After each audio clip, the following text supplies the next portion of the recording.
Hello, I'm Angus here at the Bureau of Meteorology with the weather outlook video for the new week.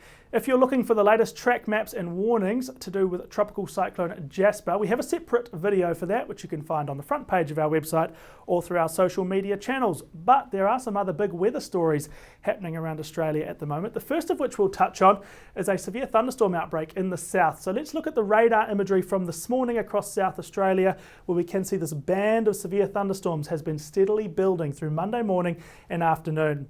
There have been reports of 4 centimetre large hail and damaging wind gusts in here, and at the moment the severe thunderstorms primarily impacting the Flinders Ranges, the Mount Lofty Ranges, the Yorke Peninsula, mostly north and west of Adelaide, but certainly expecting a few thunderstorms in the greater Adelaide area. There is a severe thunderstorm warning in place that covers this region and Kangaroo Island as well, and all of these places may see further severe thunderstorms through Monday afternoon with more large hail and damaging wind gusts. This activity is primarily being driven by a low out here in the Bight, extending a trough up across parts of South Australia. There's some modest rainfall totals expected, but it is mainly the wind and the hail which are causing these thunderstorms to be severe.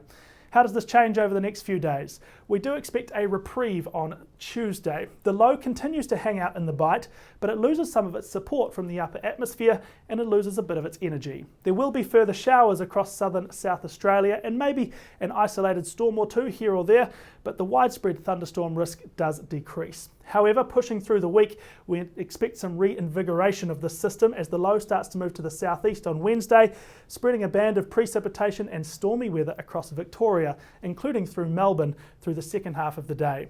Large parts of northern and western Tasmania also in line to get some thunderstorm activity. At the moment, Hobart is outside of that severe thunderstorm risk, but that's an area we are watching closely.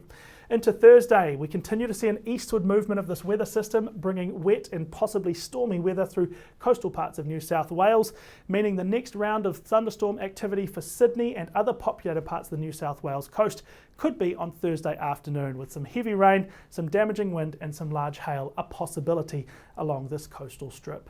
The second story I wanted to talk about through this video is temperatures across the country. We're going to wind back to Monday now. This is today's maximum temperatures, and you can quite clearly see a bubble of cool weather across southern and central parts of the country. 20 degrees for much of South Australia, even into the NT and WA. While these temperatures are a little bit warmer than they were in the weekend when it was very chilly indeed, they're still about 10 to 15 degrees below the average for the time of year. Cool weather through the centre. By contrast, it's warm across the north and particularly warm across inland New South Wales with another day of 40 degree plus temperatures. There are a number of heat wave warnings ongoing around the country, primarily through New South Wales as well as across some of these northern areas. Also note this tongue of warmth pulling mid 30 degree temperatures down the west coast as far south as Perth. Into Tuesday, still some cooler weather around this area, but staying warm for almost everyone else, the west, the north and the east. And then into Wednesday, it's hard to make out the cooler weather. The warmth really spreads out across Australia by midweek. Of particular note, high temperatures in the southeast with parts of Tasmania forecast to get 30 degrees, Melbourne up to 33, and again 40 degree plus temperatures through New South Wales and through parts of Queensland as well. With the warmth does come elevated fire risks. So for the next couple of days, there's a few areas in particular to keep a track of. For Tuesday, the hot weather along the west coast to go along with very dry conditions and gusty winds is bringing widespread high to extreme fire dangers for western WA.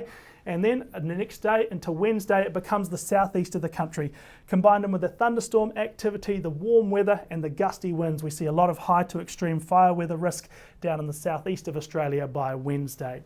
Lots happening. I've only covered the first half of the week, so if you want your extended weather outlook to see how we're looking into the weekend, you can find that at the Bureau website, our social media channels, and we're going to keep updating you all week on social media too.